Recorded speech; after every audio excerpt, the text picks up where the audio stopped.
In this episode, we're heading to the Amalfi Coast, one of Italy's most memorable destinations.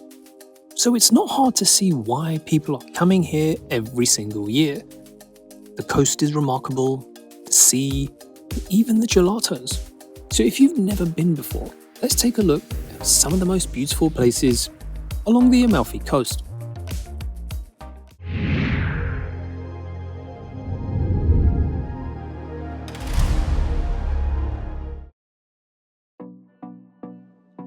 The whole of the Amalfi Coast is a string of towns just south of Naples, roughly starting from Sorrento on down. And each town has its own charm and personality. Now, I'm not a big fan of Sorrento.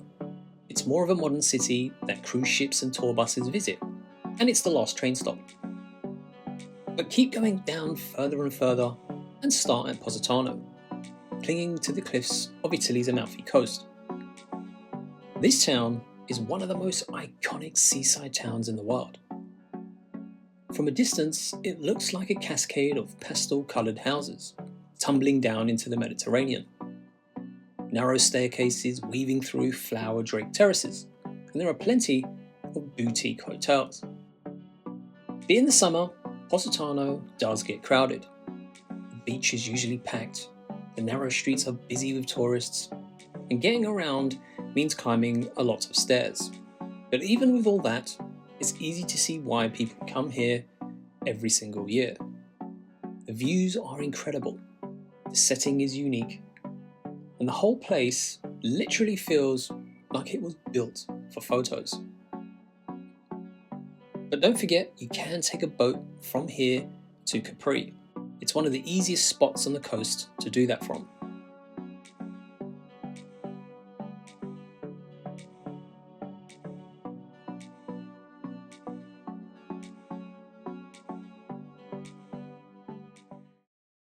Further along the coast from Positano, you'll come to the town of Amalfi, and it gives its name to the entire region. But it's surprisingly small and nestled between steep cliffs and the sea. The heart of it is Piazza del Duomo, rises above the cafes and the gelato stands, but inside, the church is richly decorated. So visually, it's quite stunning. But it can, yet again, be crowded and super expensive, especially in the peak season.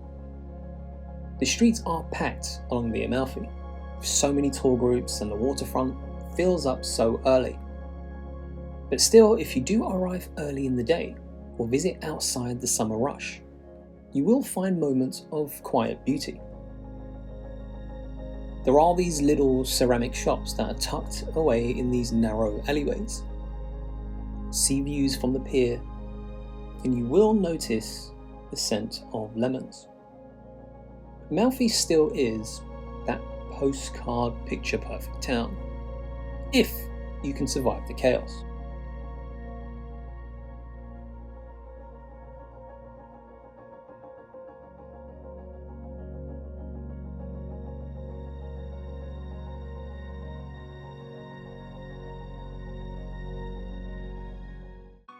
Now, just above the Amalfi Coast, you'll come to a quieter area called Ravello. But it's also one of the most breathtaking places. It's known for its cliffside gardens and panoramic terraces. The town has even inspired artists for centuries. Via Ruffalo and Via Cimbrone are literally the main draws, both offering sweeping views over the coastline. The manicured gardens, the ancient stone archways, everything will feel like you're worlds away from the busier towns below. But it's worth going just for the peace.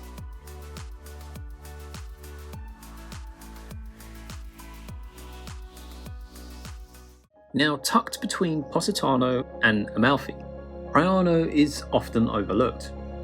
It's exactly why people really enjoy this area. The town feels more lived in. There are family-run trattorias, lots of winding staircases, and balconies covered in vines. Now, I think you should head to the main beach, Marina del Praia. It's small but scenic, and it's wedged between towering cliffs and plenty of fishing boats.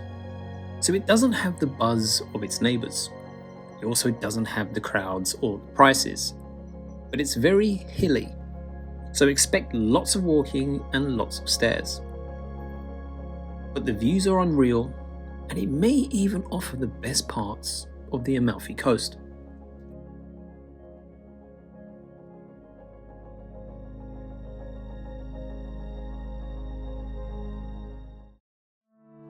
And just a 5-minute walk from Amalfi, you'll come to Atrani. It's technically the smallest town in Italy by area, but what it lacks in size, it makes up for in charm. It's tucked in a narrow valley between cliffs and the sea. It does feel hidden, almost secret, but it's right next to one of the coast's busiest towns. But unlike Amalfi or Positano, it isn't overrun with boutiques or tourists, but it's not totally untouched either, especially in the high season. Its tiny streets can feel cramped, but it kind of still offers a rare glimpse into what the Amalfi Coast used to feel like decades ago.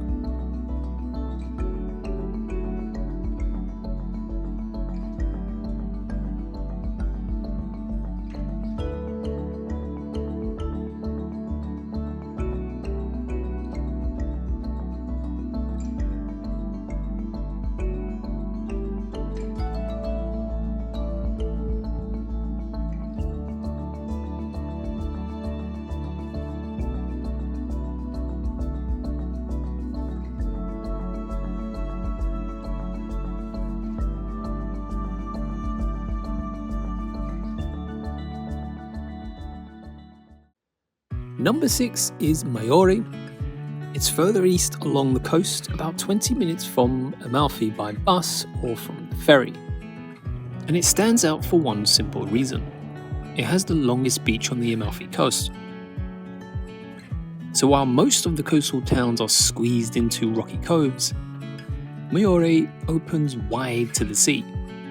A full stretch of sand, a seafront promenade, and plenty of room to actually walk without bumping elbows. So it's less polished than Positano or Ravello, but it's functional, friendly, and surprisingly affordable for this region.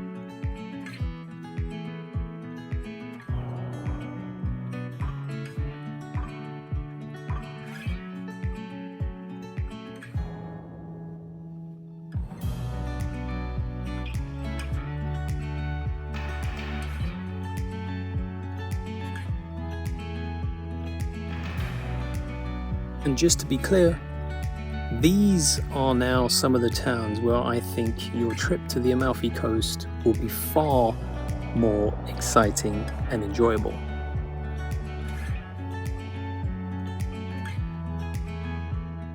Next up is Cetara. Now this location is about 30 minutes from Amalfi, by road or by ferry. And it's a working fishing village that still feels like the Amalfi Coast, but way before mass tourism. It's beneath steep cliffs, with a small beach and a very compact historic centre. The town is especially known for its anchovy fishing traditions. I can't stand anchovies.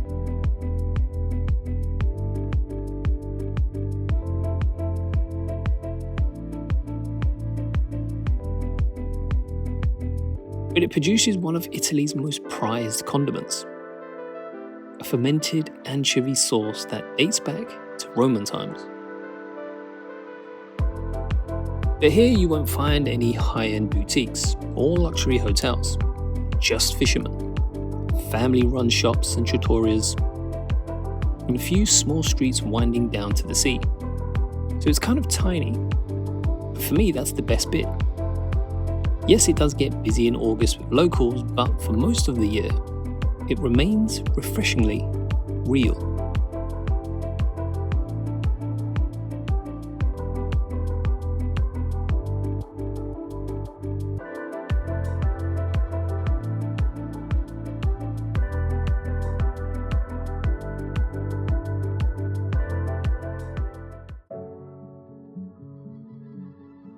Now the next destination, marking the eastern gateway to the Amalfi Coast.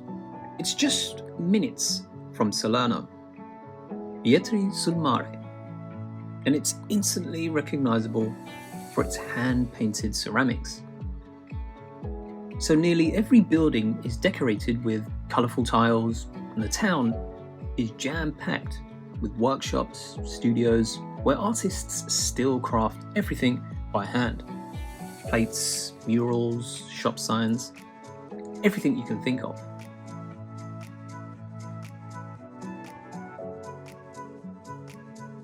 But the town also has a long beach and better road access than most of the Amalfi towns, so it makes it easier to reach, but slightly more chaotic at times.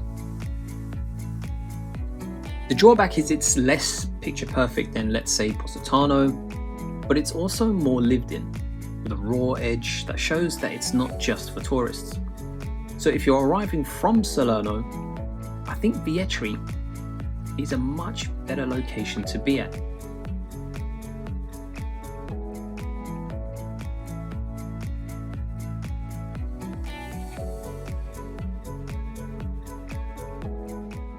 Now this particular location is very interesting.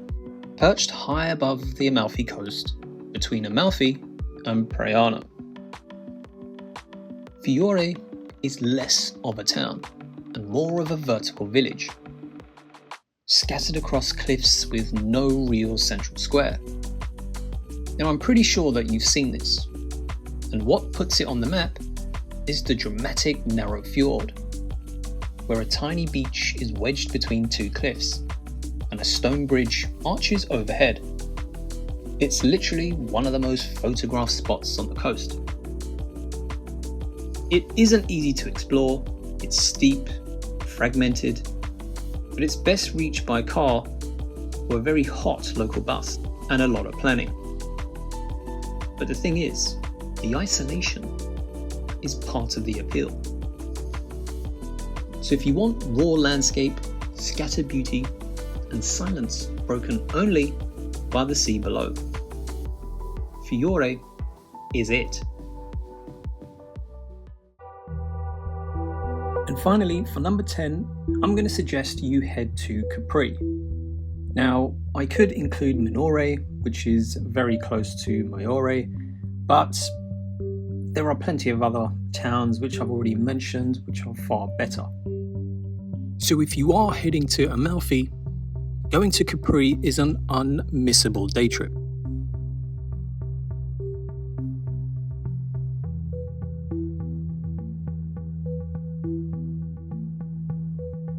The ferries run quite regularly during the warmer months. It takes about 60 minutes each way, but it's far quicker to go from Sorrento.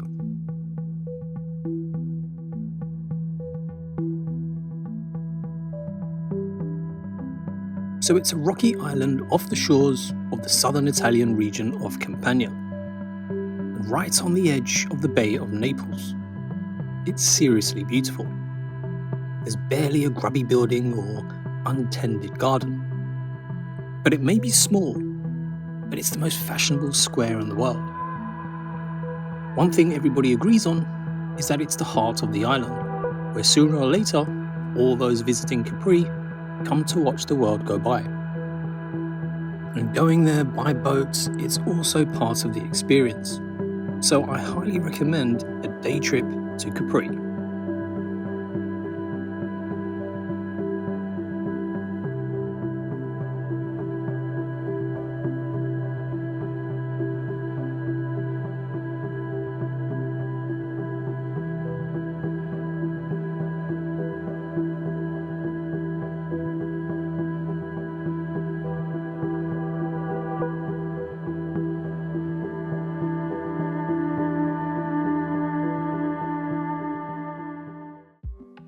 And there you have it, folks. That was the Amalfi Coast. I can honestly tell you it wasn't an enjoyable experience. Busy, and so expensive. I'm pretty sure I'm never going to go again. If I do, it's definitely going to be in the winter times. But for your first time, Give it a go and let me know what you really think.